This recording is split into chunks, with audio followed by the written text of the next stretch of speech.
Welcome, everyone. Before we get started, please make sure that your cell phone volume is turned off for the presentation.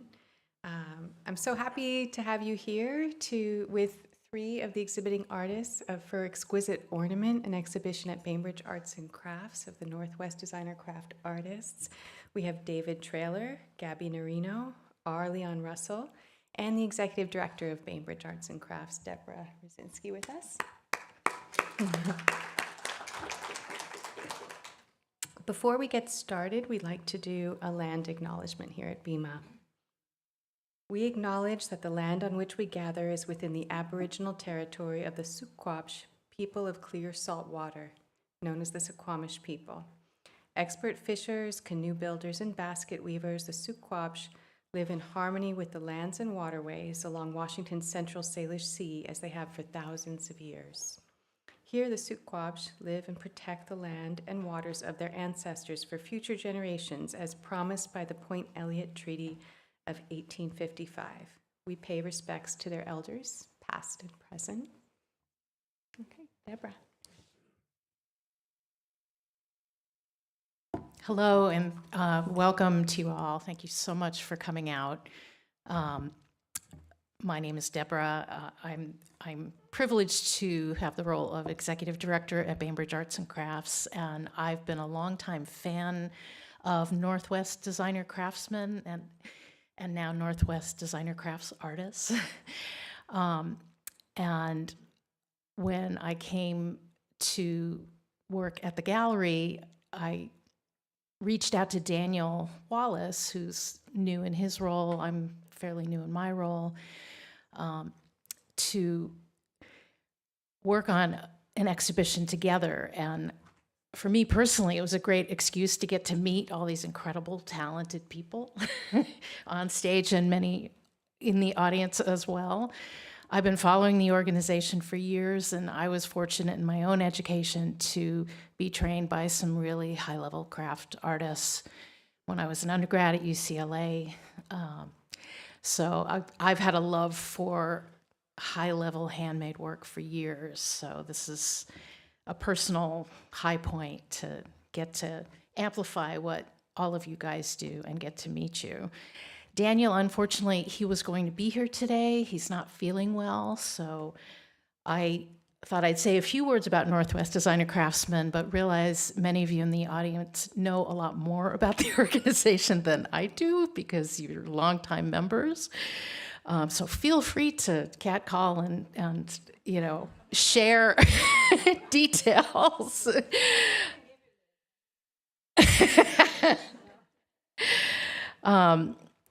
Northwest Designer Craftartists was founded in 1954, not long after Bainbridge Arts and Crafts, which was founded in 1948. And it's always had a focus on high-level making and design and craft in different media, showcasing artists in Washington, Oregon, Idaho, Montana, and Alaska, working professionally in clay, wood, glass, metals, fibers, and mixed media. Many of the members are also educators as well as makers, leaders of arts organizations, doing work that has gotten the attention of the Renwick Gallery in DC. So it's a pretty weighty organization and introduces people to work that they had no idea existed, I think. The level of skill and the level of commitment to material exploration is so high. So some of the founding members were Russell Day, Hella Skowronski, Coraline Pence, Liesl Salzer, Henry Lynn, Everett Sodergren, Irene McGowan, Robert Sperry, and Ruth Pennington. They established the organization with a mission to foster high standards in design and craftsmanship in the Northwest, to promote public interest in craft and craftspeople, and to foster sound business skills amongst the makers. And Bainbridge Arts and Crafts started in 1948. The first arts-focused organization on the island, the first place to show artists' work in a professional venue. And we have, over the years, shown many members of Northwest Designer Craft, and it really is a privilege to show an entire show of members. Now, the exhibition we have right now is called Exquisite Ornament, and it's up for another week if you haven't had a chance to see it in the Bainbridge Arts and Crafts Gallery. Well, I am going to sit back down and start talking to our wonderful panelists here, and we'll get started. And we can take questions at the end, but if you have questions throughout as well, I'm okay with it if these guys are. Okay.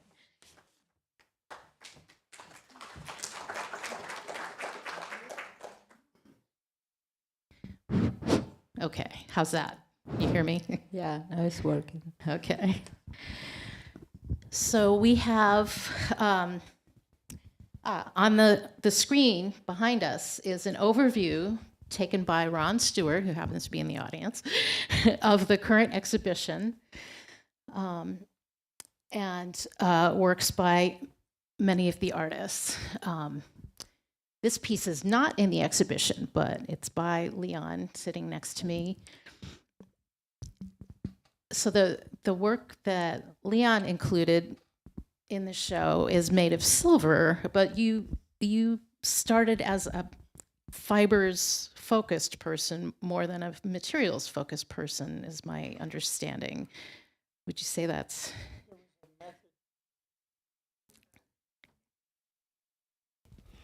There's a method to the madness with that piece. I had never worked with sterling silver wire before. And I wanted to get into a particular show really badly. And so I concocted Constellation Argento, where I took 3 different plies of, or gauges of sterling silver wire and plied them together to make subsequent larger wire. And then wove that over a form. And then I had a friend who taught me how to do a chain stitch and crochet, and went back and appliqued all of the beadwork, crocheting beads onto the piece. And the reason I did it was to get into this particular show, and it did get accepted, and that was how it was born. And Gabby has a focus on fibers and Yes. Producing your own materials at times, taking banana peels and corn husks and processing material that you use. So I see some commonalities in some of your approaches, the two of you. Well, lately, yeah, the last, I think, few years, I begin to try to not to buy material. Even sometimes, you saw these beautiful shops with everything you want. But and I was begin to work with corn husk, and then when I arrived here to Seattle in 2020, I discovered this wonderful place with trees and all kind of vegetables available, and I began to collect. And my husband is a witness. The car is always full of stash, and I'm having always a bag, and I put stuff inside, and it's all dirty. But yeah, it's kind of, for me, when you are work with textiles and when you weave, the interesting thing, if you can do things from zero, you don't need to buy a fabric. You can produce from zero. So that gives you a lot of control for one side. And on the other side, you are follow the material. If it's a material you never work with, you're just discovering all the time what is going to happen. You don't know. You just, you find something, you try it, and you need to be open and follow that. And that's a great way to work for me. And David, you have a background in landscape architecture, I understand. So that seems like that might be up your alley a bit, what Gabby's describing. Yeah, I guess so. I guess what I was just thinking about just at the moment was that we all sort of build with small pieces, and eventually it turns into something. And an individual stitch or a little piece of clay or a little weaving of silver wire, it just becomes something, and it sort of relates to how I am as a gardener and a landscape architect. Always looking around at the natural world, which is the same way. It just things grow, and there's pattern, and there's complexity, and things of surprise. Yeah. Maybe I'll throw a question to all three of you and see who jumps in first. I mean, our exhibition is called Exquisite Ornament. When you think of that word ornament, what comes to your mind first? How do you interpret that? Okay, I can begin.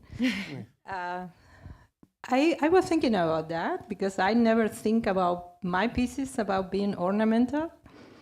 And I thought that when you build an object, you are saying something through that object. You talk with that object. And the ornamental part is something that you want to emphasize, something that is not clear, that is not obvious. And in some cases, it's something you don't have. For example, if I want to shine like a queen, which I'm not, but so I add that to a piece, right? So I can wear. I'm always thinking about wearing things. So if you need that other part of you that you feel you don't have, you use that ornamental part to show yourself, to build a new personality with that. I don't know if it's clear, but it's something like that. Like when you use a wig or high heels, it's like you are trying to make a point or something and show off, right? Something like that. Yeah, I came to that same conclusion because I thought, I thought ornamentation was just trying to make things pretty, and where's the big epic narrative that I'm supposed to create, And I came to the conclusion it's like clothing, and it's like getting dressed in the morning. You're telling a story. You pick from an array of clothes in your closet, right, of how you are going to express yourself to the world, and who. And the ornamentation, clothes tells that story. It took me a long time to get around to that, to figure out that relationship between sort of the surface and the story that either you make up as an artist or the person who's looking at it. Yeah, it's really cool. Yeah. And I think I come to it from an entirely different perspective. And to me, ornament it's life. I can't imagine going through life without bling, without having a tabletop full of tchotchkes. And it's, to me, also about life gives you a lot of choices. And, on the one hand, you can have Melba toast, or you can put ornamentation on it, and you've got pizza. And I choose pizza. What a great description. I think we all choose pizza.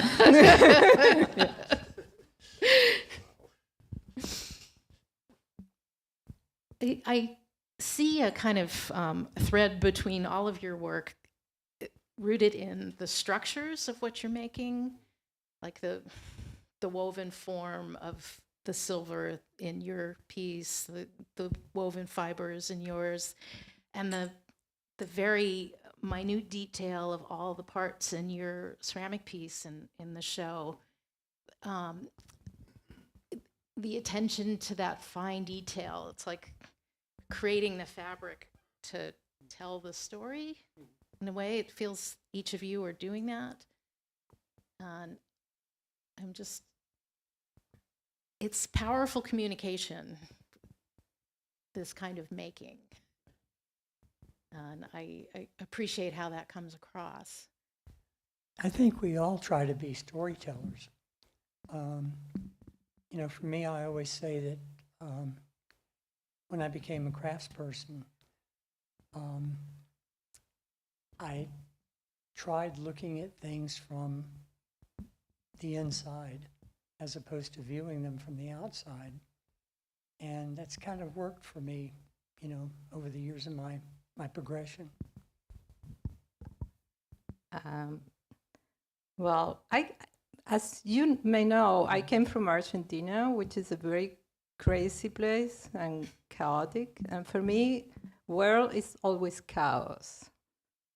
So weaving is hopefully a way to make some order in that chaos. For me, it was a way to do that. It's like a very healthy way, not being crazy, and like connect all the time, like obsessively, like very obsessive. The repetitive motion. Yeah, It's and calming. so you put all together, even if it's all taken apart, you put all together again. So I think that's the meaning for me. Yeah. You know, I just love making things, you know, and I just love the feel of the clay and the process, and I just love making things, you know. That's where I start, and I think that's how a lot of people, you know, are involved in their craft and in their arts, you know. And the work that I do is I start with a basic kind of dumb form, you know, the little whatever little asparagus sprig or something, whatever it is. But I start to apply ornament, I guess, or features onto that form. And I'm always amazingly surprised that, you know, I'll do a little patch and, you know, it looks really cool. And then I realize, oh, I have like 10,000 more to do, you know, and that it goes from the 5, it goes from 5 to the 10,000 and becomes something completely different. And, you know, you just walk out of the studio some days and go, you know, what the heck happened here? You know, it's like, yeah. For me, it's wonderful to sit down and start a piece with an idea of what it's going to be when it grows up, only to discover that when it's in its midpoint in its adolescence, maybe it's not going to be that when it grows up. And It starts fighting back. and it starts, you know, it starts commanding its own presence. A piece that I just recently finished, it's a white on white piece, and it was supposed to go an entirely different way than what it did. Now I believe I included a picture in the grouping, but I'm still not convinced that it's finished, but or that it's through growing. But that's the fun part of crafting for me. It is that development, and probably like you two, the hardest thing in the evening is to turn your mind off and turn off the ideas that keep going, you know, in your brain. But that's an important factor for me in the creation of a product. You know, those unruly teenagers. Yes. Yes. Yeah, they're playing rock and roll upstairs. Yes. Yeah. Yeah, I agree with that. I enjoy more the process than sometimes I never finish stuff. It's all in the wall and finished forever. But I worked many years for the industry.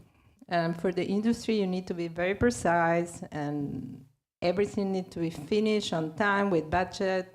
So it's like a liberation to not finish things. Amen.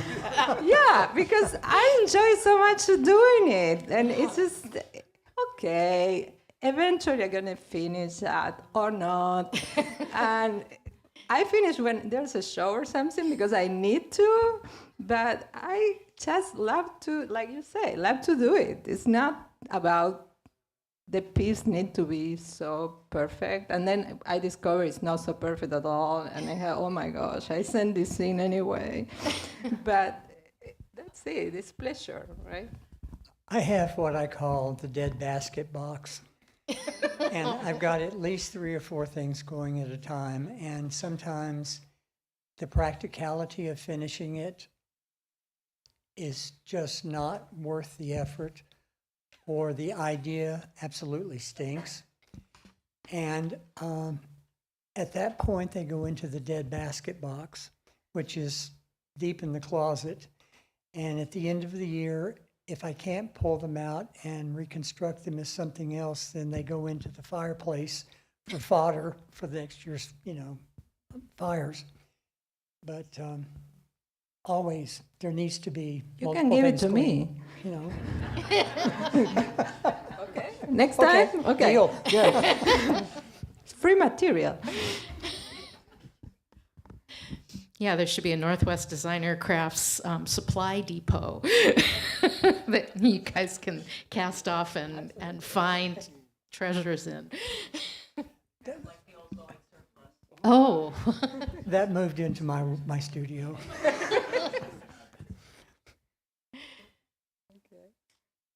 how long have each of you been members of the organization? I think I'm the youngest one. Not young, but youngest. Youngest. Yeah. Only that. And since 2019, I think. 18, 19. Yeah, I think so. And it was a great way to know all these people who are all more talented than me, definitely. And I feel really overwhelmed sometimes because I see all the production and I say, okay, I need to improve. Definitely, I need to improve. And it's a great organization. It's just so good. Yeah, I'm trying to remember. I think it's probably over 20 years that I've been in the organization, and I, like you, I was just kind of pretty nervous about the weakest link. But what got me going into the organization was just a simple thing.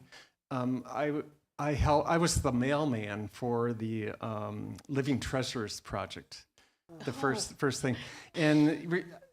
Back in the dark ages before the internet, there's those cassettes that you would send. I don't know what they were, Betamax or what those. Yep. So I'd get the, Lynn Denino would call me and, here's the list. You got to mail them out. So I just packaged them up and had my little stamp, and, I felt so proud. But that just sort of.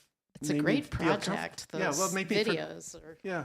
But it just made me feel comfortable that I'm part of a group of people who are probably locked away in their studios and worrying about the same stuff. It just helped me get going. Part of it. I was juried in 1991, and it was still at a time where some of the founding members were still around, and it was incredible to meet some of these people that I had read about. And I remember the first time that I was in the same room with Ramona Solberg. It was like, oh my God, God's in the room. What do I do? And it was good because that early interaction with especially that crowd made me examine why I was there. It made me appreciate how incredibly fortunate I was to have been juried into that group. And it also set a standard, or made me set a standard that was even higher than my perfect standard in trying to create the best that I possibly could to be worthy to be in that group. So it's been a joy.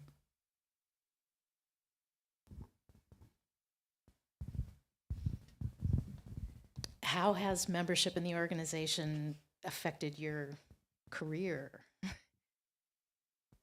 Maybe Leon, as the longest member. When I joined the organization, I was still very active in the gallery circuit. For a couple of reasons, I decided that I needed to be a little bit more selective. One was I had a full-time job other than my weaving. And so the time that I had for weaving was very precious to me. Secondly, I was working within in the field of basketry. And as I sit here today and look out, the Northwest is absolutely blessed with a plethora of some of the finest basket makers in the United States. One point was economics. If I sold in this area, I could get one price for my work. If I went outside this area, I could get a much higher price for my work. At the same time, through Northwest Designer Craftsmen, I started following leads, and then hearkened back to my upbringing and thought about the program that I don't know if it's still going, called Art for Embassies, and joined up with that, placed baskets, and at one time I think I had baskets in 14 countries. And that spawned a series of commissions over the years. So basically, I haven't really shown publicly except in select shows, and have worked on commission, which has been wonderful. I'm working with the end user. I get to know the people. I get to calibrate whether or not I want to give them my children. It's been a wonderful experience. And at the same time, Northwest Designer Craftsmen has always been there, and they've had my back, and they're an incredible credential to drop. Maybe that's a crass thing to say, but by saying that I am a member of this organization, it adds a credibility to my work. Yeah, I didn't realize that until I was accepted. Yeah, that's true. I didn't know a lot about, but I'm used to belong to organizations because I was teaching and I belong to the university, and then because I belong to the textile association in my country. So when I arrived here, I just look where I can be. I'm not used to do things alone. So for me, it's very important to be connected in a group. It's like part of what I am. So and then I discovered just by chance the association, and for me it was a way to try to be more professional, because after I was accepted, I discovered the type of work everyone was doing, and I realized, oh, wow, I need to be like a little more serious about what I'm showing and presenting, and that's a good thing. It just makes me feel that I need to improve, right? That's the main feeling. I think when I became a member, it was at the right point. You know, you always need sort of a nudge sometimes, and a nudge, or having somebody else tell you that, you know, get off the couch and, you're worthwhile, And being the invitation to be part of NWDC just hit that sweet spot, and I got the real benefit. I think it's my career as an artist was meeting others who would sort of like give me a push, and maybe and it gave me confidence. Maybe not just in ceramics, but in other works and things that I have done. Just as a professional, you know, I think that's probably yeah. Yeah, I think a lot of young artists coming up, you know, it's a cozy environment in some ways, also very competitive, but to come up through a school situation and have that support system where people tell you, you know, you're doing great or you're really off base or whatever it is. And to get that kind of feedback after school is harder to come by. So I know myself and a lot of other artists seek that out. And it's great this organization kind of can provide that. You should jury in. Once I'm making work again. I've been a little busy with the job, but I will. I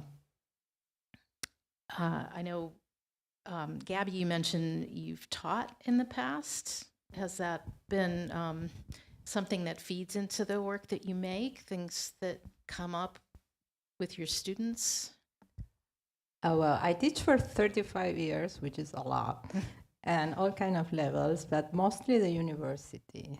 And it was the most wonderful experience for me because you learn so much when you teach, right? Everyone who teach here, I think they experience the same because you need to be open to everything. Like, and if you work with young people, to new languages, new ideas, things that you think, this is a little crazy, but let's go there. And definitely, I learn a lot, and I have a lot of exchange with my students through the years, and that is all in my work too. And I did stuff with them, and I continue being in touch with many of my ex-students, and I don't know, it just, as I say, doing things with other people is part of what I am. So for me, it was working with others was super important, and it's still important, trying to exchange at least ideas and talk about what you do. Yeah, it's part of the journey. Yeah, the process of making itself can be so solitary. I know it's nice to have a balance of solitary and collaborative, exchanging ideas. And David, were you trained primarily in landscape architecture and then veered into this, or a mixture? It's sort of a mixture, you know. It's like no, I was formally trained as a landscape architect, but I had had the fortune to be in high school in an amazing place to learn, you know, a whole variety of arts. But I was thinking about the other day, I worked in sort of a high pressure kind of environment doing urban designs for people who were way more important than they should be. And and deadlines and all this stuff and clients and demands. And just putting pressure onto my staff, and you know, it's not the greatest. It's a place that where you need to be super creative, but the setting is not the best. And so I said, well, I got to get out of here, get out of the office. So I was working in Old Town Alexandria, Virginia. And I thought, well, I'll just take this clay class, just kind of fun, So I took a class down at the Torpedo Factory. I don't know if many of you know that spot, but and I thought I was so brazen. I thought, they had beginners 1 and 2, and I thought, well, I don't need to be beginner number 1. I know all this stuff already. You know, I've seen clay and dirt before. You know, and you know, the sheer arrogance that sort of transferred over from my experience being a principal in a design firm, and yeah, and all of a sudden, you know, my life sort of took a left turn. You know, discovering that and discovering about myself and about the context of where I was creative. I think you had that sort of fairly similar experience. And yeah, so I sort of, I don't know how we got to that point, but we decided to move back to the West Coast. And I said, well, I don't want to be that designer landscape guy anymore, you know, and went to school, I guess school at Oregon's School of Arts and Crafts. I guess it's a college, but and I was a little more humble when I got there, fortunately. And yeah, so that, you know, I think being instilled, maybe not formally in classes, but to have that, be encouraged to have curiosity, and being encouraged to being creative and being excited and being able to accept failure. You know, I think that's the kind of education I was so fortunate to get. I think we probably all did, you know, yeah. Yeah, I kind of want to interject a small story. I've been fortunate to work for creatively driven organizations most of my life in one way or another. And the first time I worked for an organization that wasn't about that, I realized I had a whole skill set that was not that common, that we develop as artists and makers, that we're used to this kind of process of iteration and, you know, getting criticized about, okay, this needs this or that, and we don't take it personally after doing it enough. You sort of toughen up to be able to get through a program and earn a degree that way. And it was such a shock to realize how most people don't come up that way and how special that is. I was kind of at the other end of the spectrum in that my grad degrees were in lab technology and music. And I worked in one of the hospitals in Memphis, Tennessee for a couple of years. And absolutely hated it. And took several, jobs after that, and wound up working in a frame shop, a picture framing shop, for a while. And that company, in turn, had a wholesale division that sold what the furniture and accessories industry calls wall decor, pictures and mirrors that are manufactured for furniture stores.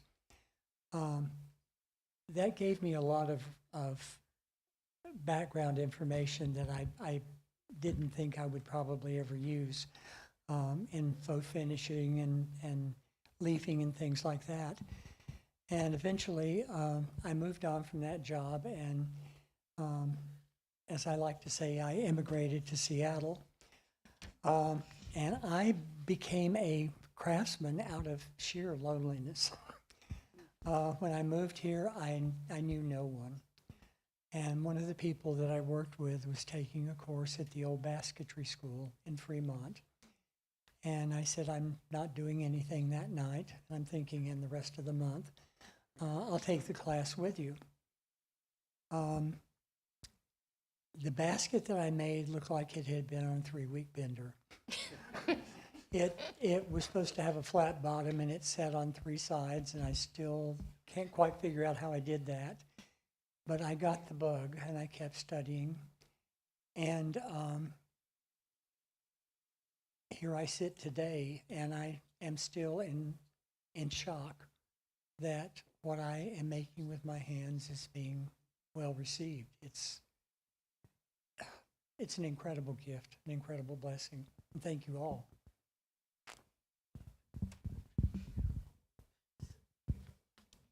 Does travel to different places, living in different places, affect how you pull ideas out of the ether? Does it play a part in your process?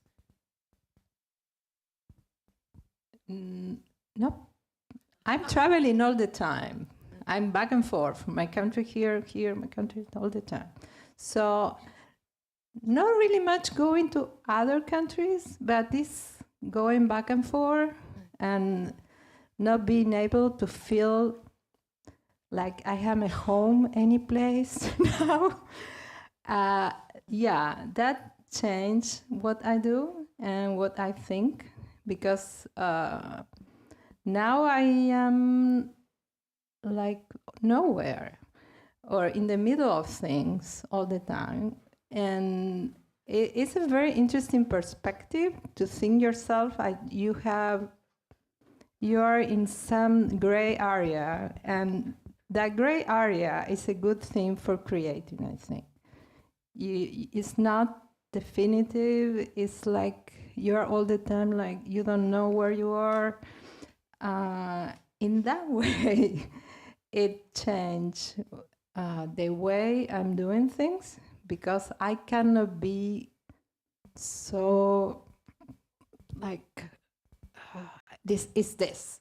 Structured. No, I just need to lose and be more relaxed and think, okay, I cannot say this in English, or I cannot do this here, or I forgot all my materials in that other house, or it just, or I'm in the middle of two languages all the time, which is crazy. And the way you talk make things different. It's like, I don't know if I'm expressing, but there's a relationship between the language and the ways you do.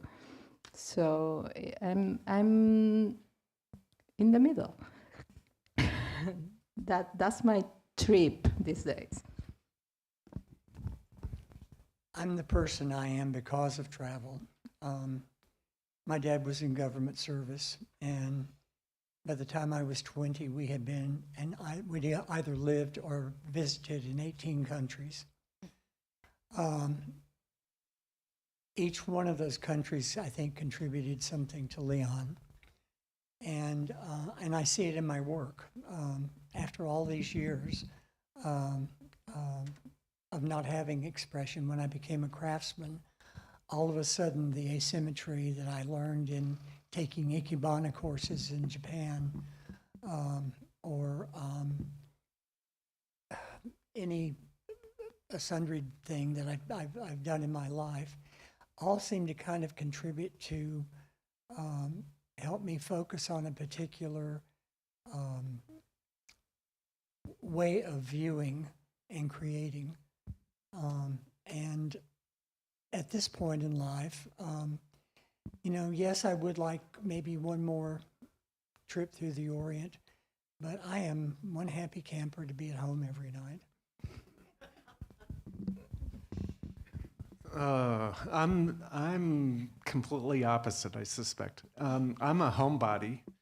I've tried to get treatments, but I love being at home and in my own little world. I think I have friends who are world travelers and adventurers, and I think I have as much adventure in my little 20 by 20 studio next to my garden than they do traveling. And which might be kind of creepy, but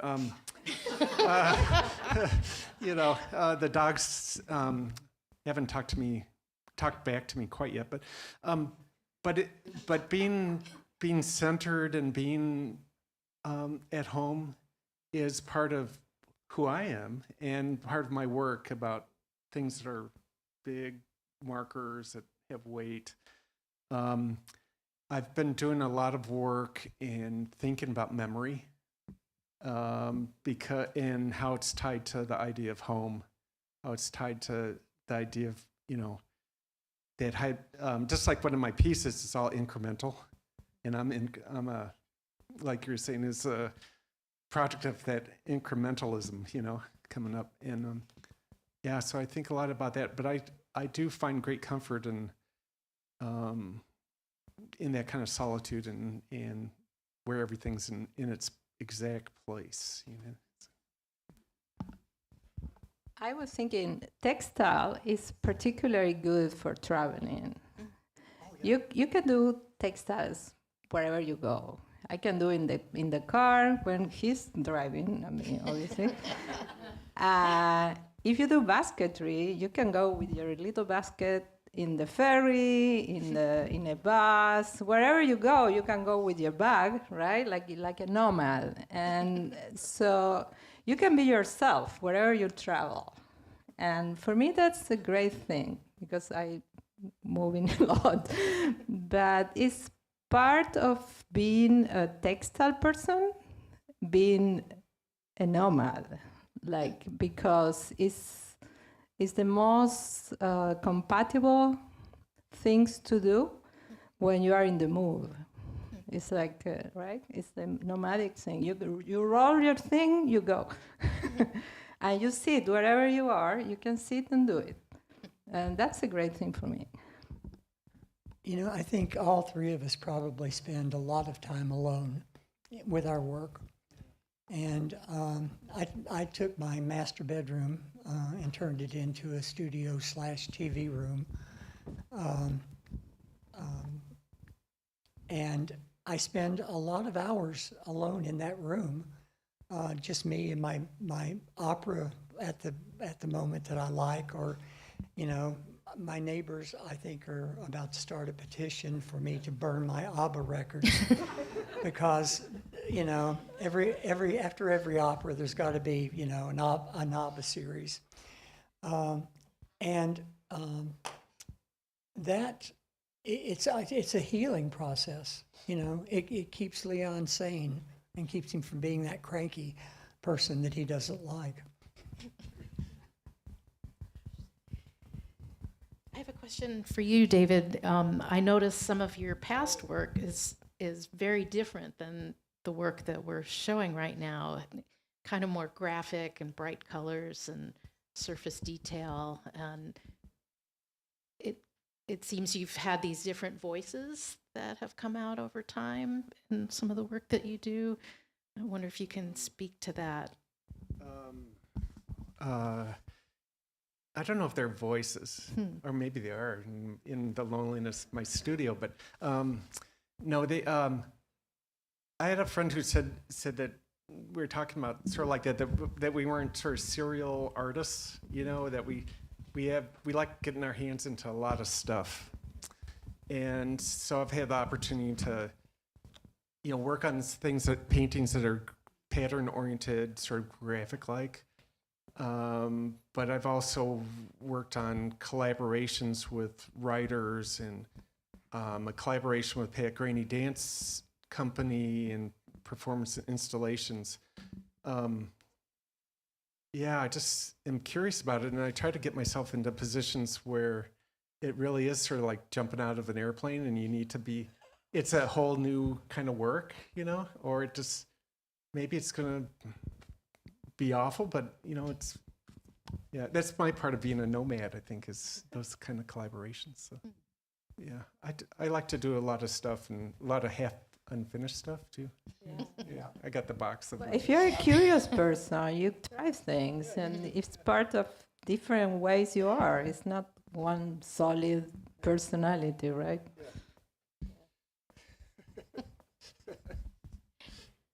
Maybe this is a good point to invite questions from folks here. I'll pass you the mic if you have a question. Just before you said that, this question popped into my head. Leon, what are you going to do next? You will be the first person that I get in touch with when I know that. That's a good point, though. That was another reason that I left the gallery circuit. Galleries, no offense, like their artists to perform in a set manner. so that they can say, you know, this artist is dependable for this particular craft. Not me. I am all over the charts, as probably as some of these slides maybe has shown. And it's not that I didn't do well in galleries. I did very well in galleries. We're not that kind of gallery. And so I'll always show in your gallery. But it's always a challenge for me. You know, I have sketchbooks at home, I'm sure that all of us do, of ideas. Or with me, an idea for me of a new piece is triggered by something that I've read. One of my favorite pieces that I've ever done came from a Clive Barnes novel, and he used the term folded light, and I just automatically envisioned this basket, and I think it's entered in the upcoming Shack show. We'll see, but I'll let you know.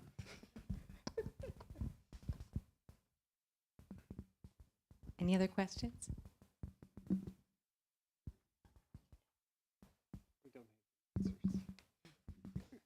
I have a couple of questions. If you aren't working in galleries or showing in galleries, I'm not an artist, so I don't know where you sell your art. Where are you showing, or how do you sell your art? I have been one of the most blessed artisans that you'll probably ever meet. For a number of years, I worked strictly on commissions. Some of those I pursued. Some of them came through referrals from the Art for Embassies program. Before I was a craftsman, I had a pretty good business sense and a good marketing sense. And when I started thinking about Art for Embassies, it was like, who goes to embassies? Important people. Important people usually have money. Important people appreciate tchotchkes. Put it out there. It doesn't cost you anything except to loan the piece. So over the years, that spawned many good commissions for me. Sometimes I've picked them up through word of mouth. A couple of times in my career, I have landed a couple of really major installations for corporate people. So there's a whole world out there that you can work that does not involve, galleries. It doesn't mean that I would, if I found someplace that understood me, that I felt understood me completely, that I wouldn't dedicate to a gallery again. But that's how it's happened for me over the years. I've been very, very lucky. There was a flat line probably when Northwest Designer Craftsman was 60.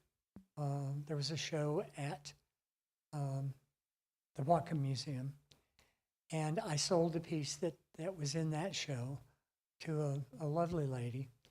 And then I flatlined for like 5 years, and it gave me time to accumulate a little bit of backstock, but at the same time, there wasn't any income coming in from the basketry.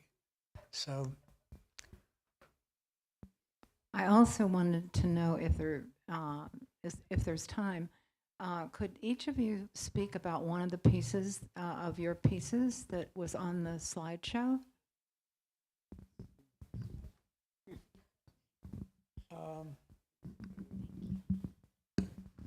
If somebody can tell us what's on the screen.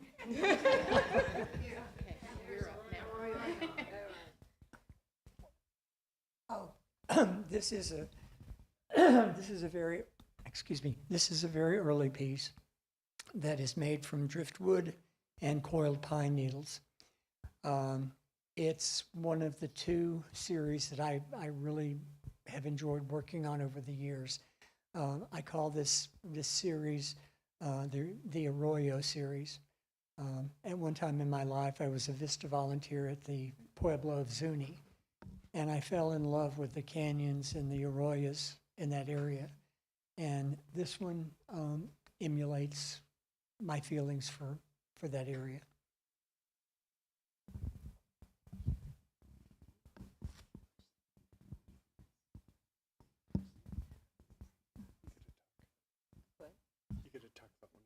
Yeah, but I don't know which.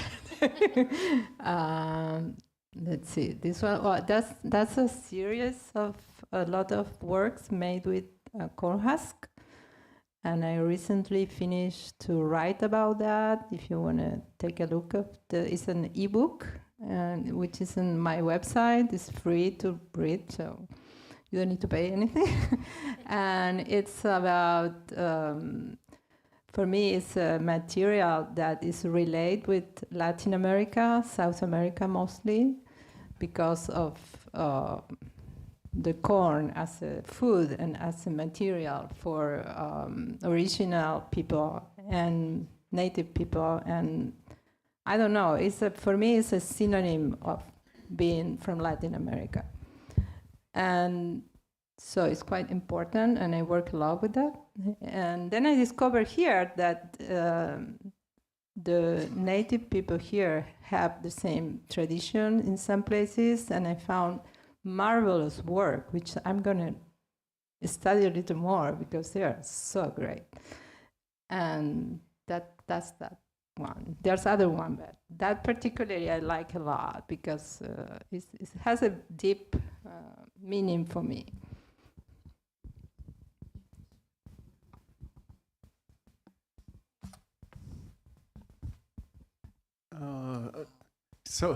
So this is a series that I have done for a long time, but keep coming back to, and it's really related back to being a landscape architect and a garden designer. And I came up with sort of three questions that I wanted to figure out and sort of drive by that. One is, how do you mark a place?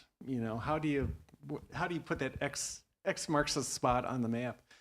And so I've spent a lot of time looking at sculptural presence, either implied because it might look like it's really heavy, or maybe it's like a marker that you could never imagine to move, or it's been there forever. And then I've been really struggling and working on, once you mark the spot, what are you going to say about it, right? It's easy to plant the flag, but and so, I sort of, my default sort of motif is organic, flower-like, flora, fauna, aquatic kind of things. But I've been starting to figure out how to do collage onto ceramic. So it gives me a ability to do things that are more graphic, or I can, put things on. So right now I'm working on cyanotypes that I've made on cloth that I'm collaging onto my little markers, So as the plants go onto the, sort of like being back in third grade doing sun prints and that kind of stuff. And then, my third question is, you mark the spot, you've created a narrative either in your own mind or somebody as the viewer. Then how does that spot relate to the rest of the world, its context and things like that? And I've been able to work on some installations and performance stuff that goes to that. But I'm still working on it, and I'm working on it really hard. So There's a book that maybe you enjoy. It's a book, Vivian the Spread book. It's about how inhabitate as a bird. It's like birds do that, like they mark. I'm gonna send you. It's really good one. sort of like my windshield.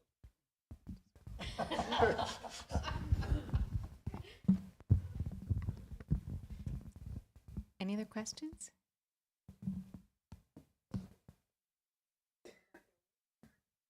Sorry? Okay, so request to talk a little bit more about your work. I'm wondering if maybe with specific pieces. We can go through the slideshow, and maybe the artist can call out something that stands out for them. This is the piece. This is the piece that's currently in the show.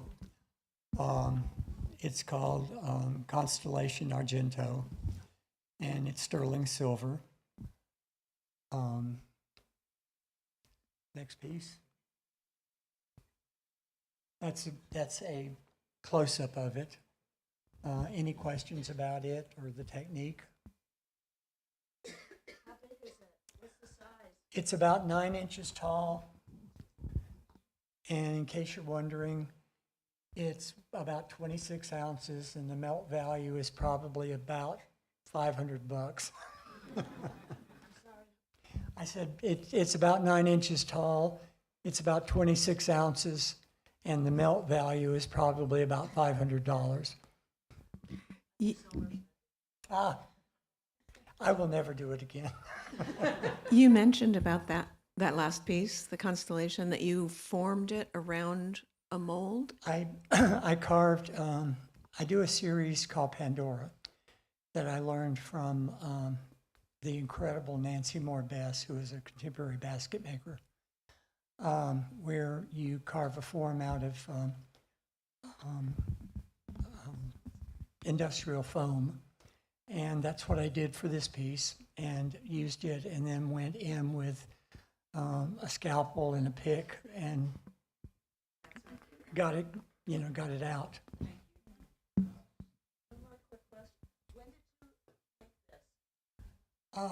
After COVID. Is the price of silver skyrocketing? I had this, I've always loved jewelry, especially ethnic jewelry.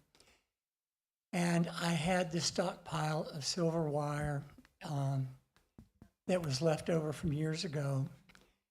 And and it was bought when it was affordable. And so that was why I was able to keep it as low as I did for this show.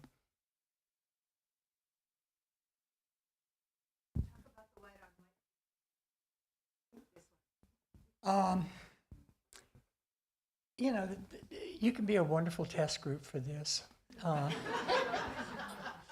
This is one that started out to be, it was an idea.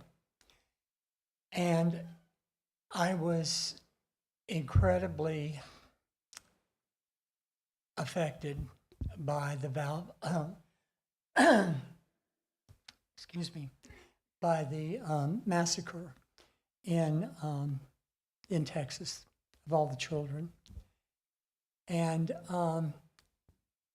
it was bad enough to hear about it, but when they started showing pictures of the children on TV, it absolutely broke my heart.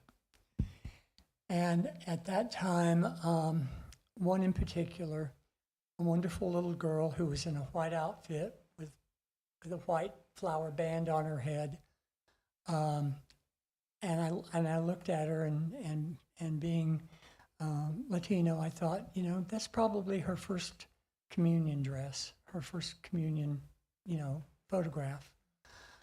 And I got this idea to do a basket all in white, and when it was complete, splatter it with red paint and call it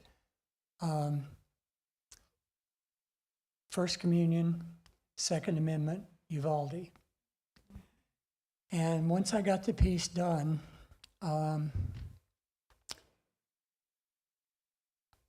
let's just say that piece is still in transition. It could wind up having red paint thrown on it. After the work that went into that piece, and it was very labor intensive, I was hesitant to do something that I knew would never get into a show and would never be purchased. At some point, I will decide, is this something I need to do to cleanse myself of these really bad memories I have of this situation.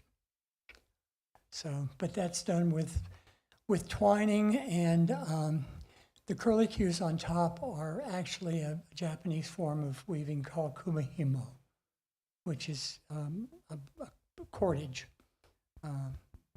type of thing.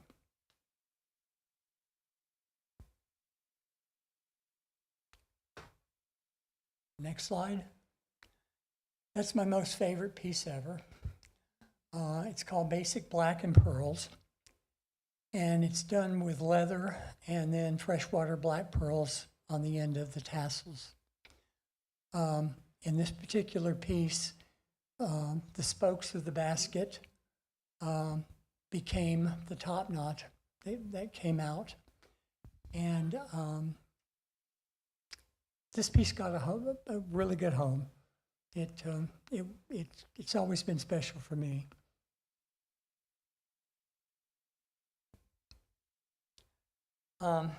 This is kind of a new group that I'm experimenting with.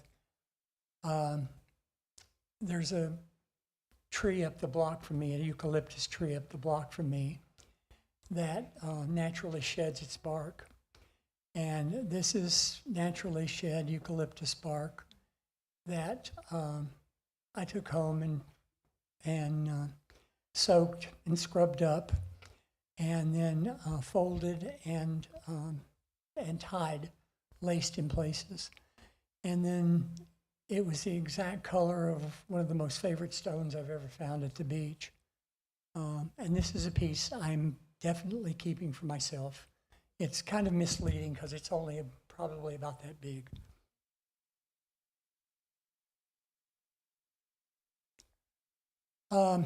This is one that, another one in the Arroyo series, and it's done out of pine needles and contorted filbert. And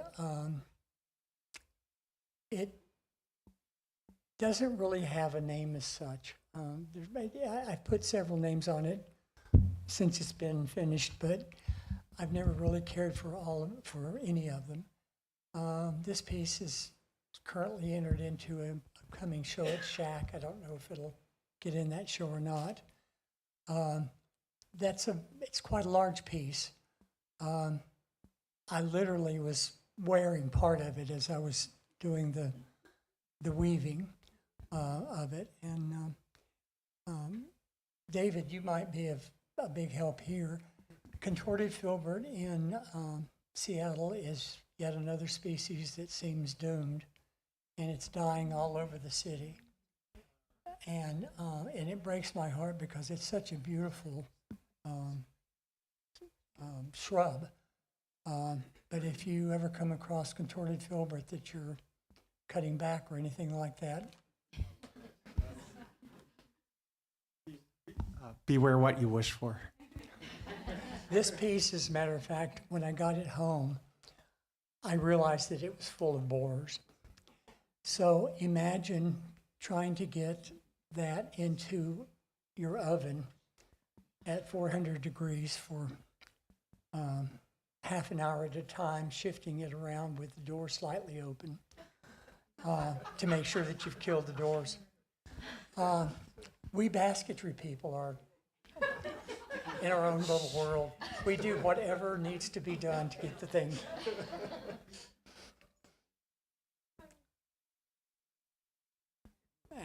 David, you're up. Okay. This is a series that I keep working on, and again, it's just those 3 questions I've been working on.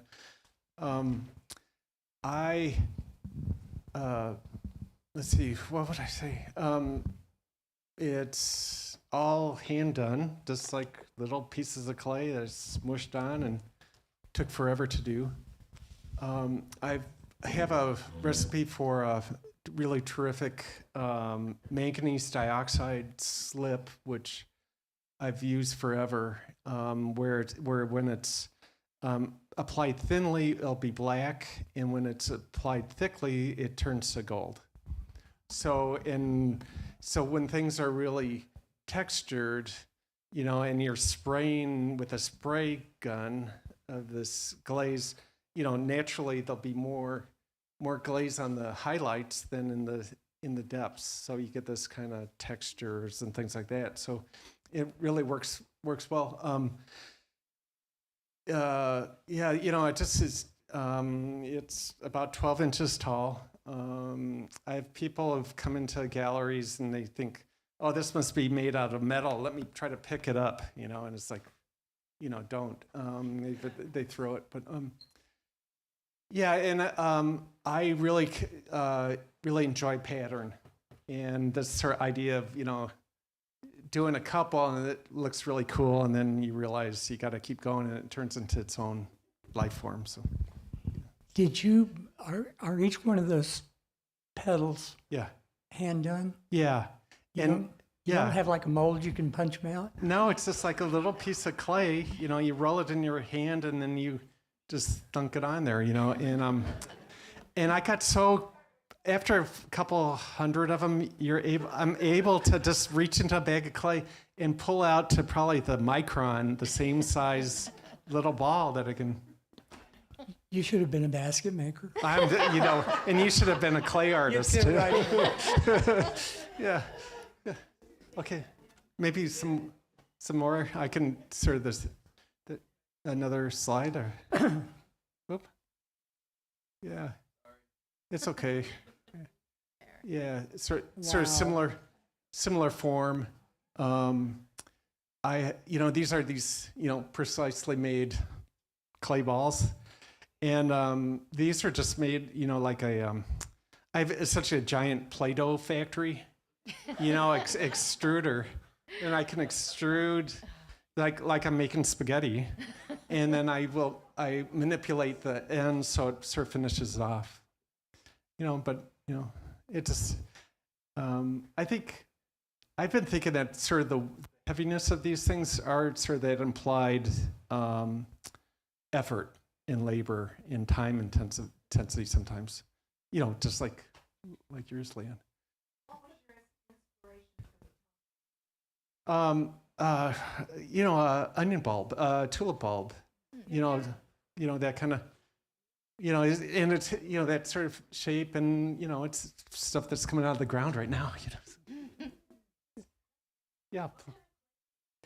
Yeah. This is just a cone 6 stoneware. You know, fired in a electric kiln.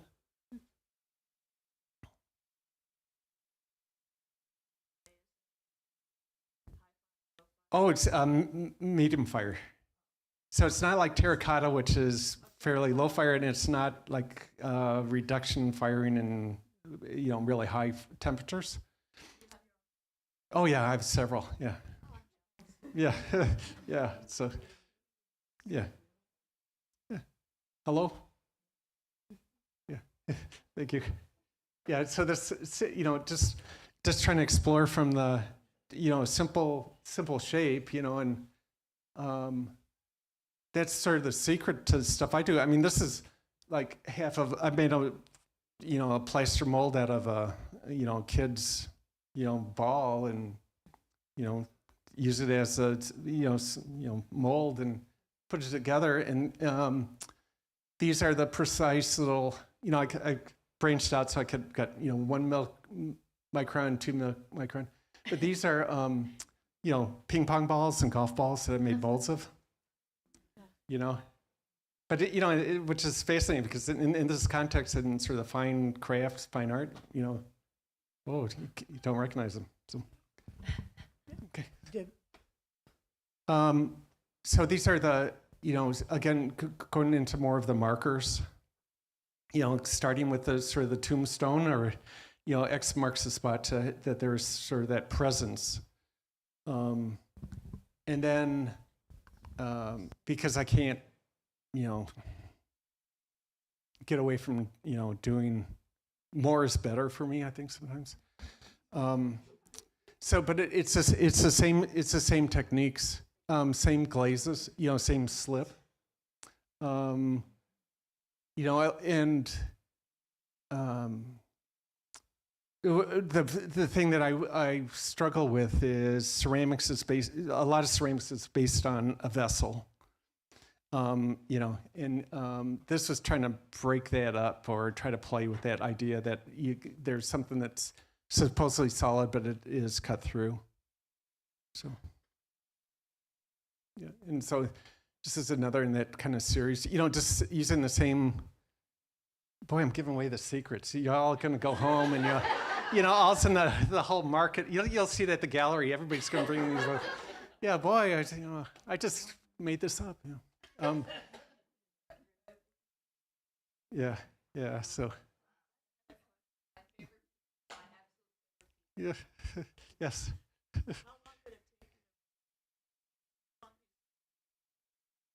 Oh, you know, you get those questions. So let me be flippant for 2 seconds. It's taken me 60 years to do that. You know. No, because things are drying. It's several weeks or because I get differential drying of the pieces and things like that. But yeah, and I guess I just do enough until I feel kind of nutty and fatigued and go home. I don't know. Yeah, and this one actually is the one that started the whole sort of journey. So, but again, it's using extruded clay pieces that are manipulated and they're put on, but it's all based on looking at sort of the complexity of plants and complexity of sort of looking at the ground that we walk on and kind of getting amazed. Yeah. Okay. Yeah, and this is a little robot that goes around and vacuums our house. You know, so. Yeah. No, this is actually a casserole dish that went astray. Sorry. Yeah. All right. Yeah. Show me some good stuff. It's not too late. We can stop here. No? No? Okay. Want to hear from you, Gabby? Yeah, well, this is what I was doing lately. It's not very complex in terms of weaving. It's all about the fibers. So it's all kind of like 13 different fibers there, all from different plants. So if you're a gardener and you want to share some plants with me, I will be so happy to take them. And basically, I just strip with a needle. And then I strip again with my nails, and I destroy my nails in the process, and that's it. Sorry? Oh, it's a rigid heddle. It's a very simple rigid heddle because the weaving is not very complex. Now I'm trying to do more volume. Now that I know how to work with this, and that's the next one, the next part. This is part of the chala of the corn husk work. It's a brooch, and the little parts here are made with the corn husk paste, which is like a biocomposite, made like scraping the corn husk, mixing with some kitchen supplies, basically, and doing like a paste. It's like you can do a sculpture with that. When it is dry, it's like wood, so you can cut it and yeah. This is a piece. It's part of a series, very short series, because I couldn't weave everything. It's made in a jacquard loom, in an electronic jacquard loom, and it's pictures from the National Archives from the 40s and the 50s in my country, and it's supposed to be like to honor textile industry workers in a time our industry was crushed by the imports. So I recovered these photos that were from a time where our industry was more strong. And so I really like the pictures. So what you do is you process the photos on Photoshop or other programs, and then you need to choose the different weaves and program the loom to weave.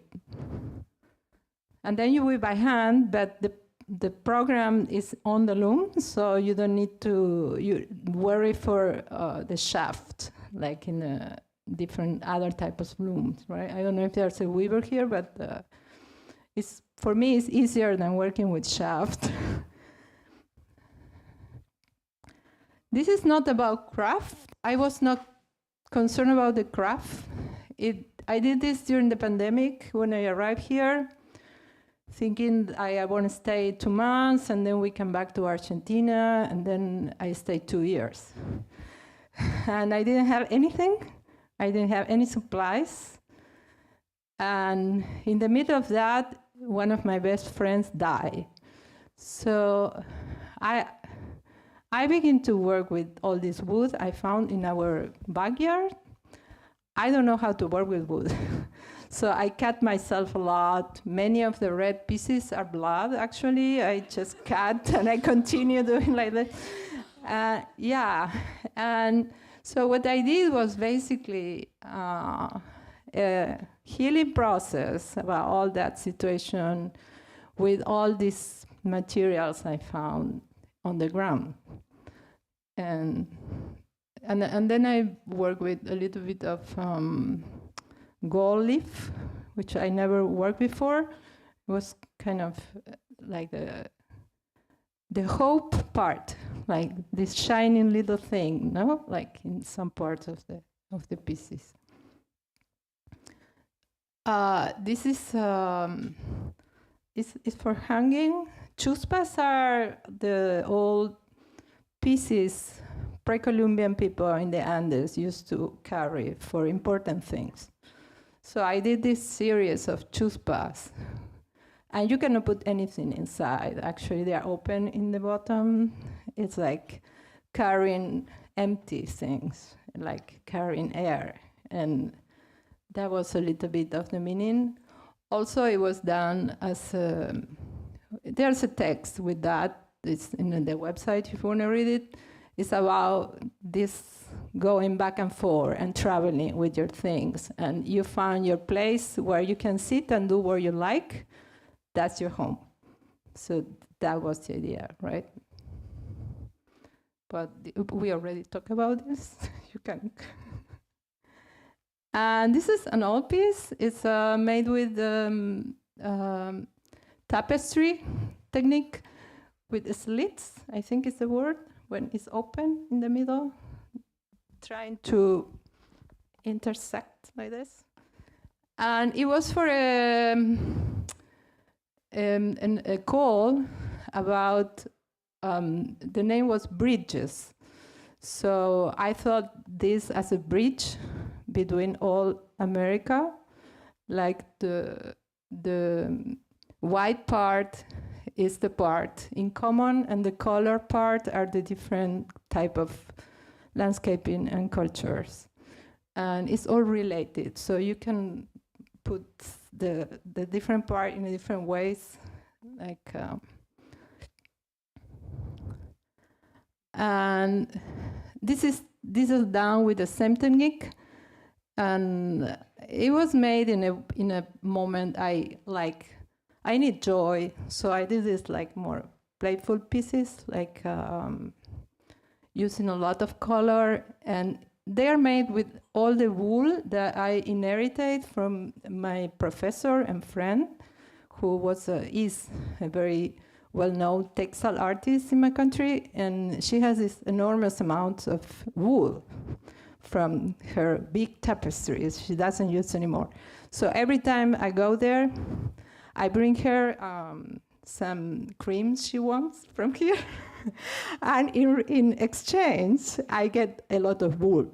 So now I have all these bags, all colorful, really nice merino wool to weave with.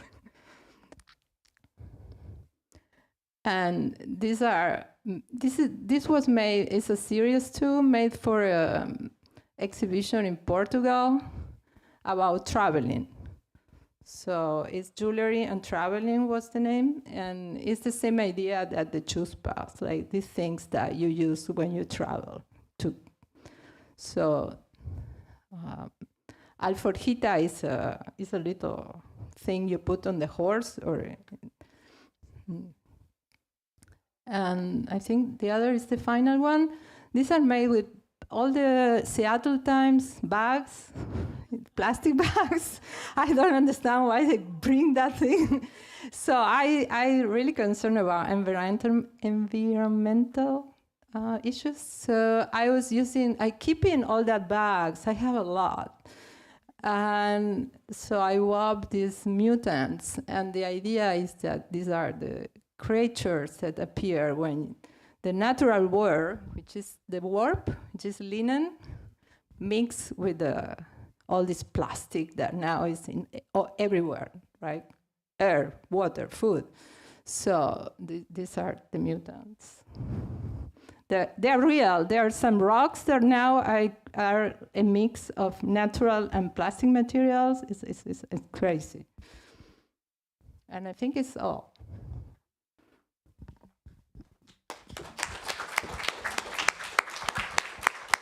Thank you, Gabby, David, Leon, and Deborah.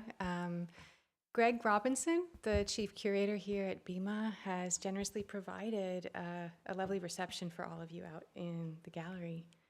So please join us for that, and you can continue to speak with the artists and each other. Can I say one thing? Of course. Speaking for the artists involved and the people in the show, thank you to Deborah. She has been an incredible shepherdess throughout this entire endeavor, and we owe her so much for being here today. Thank you.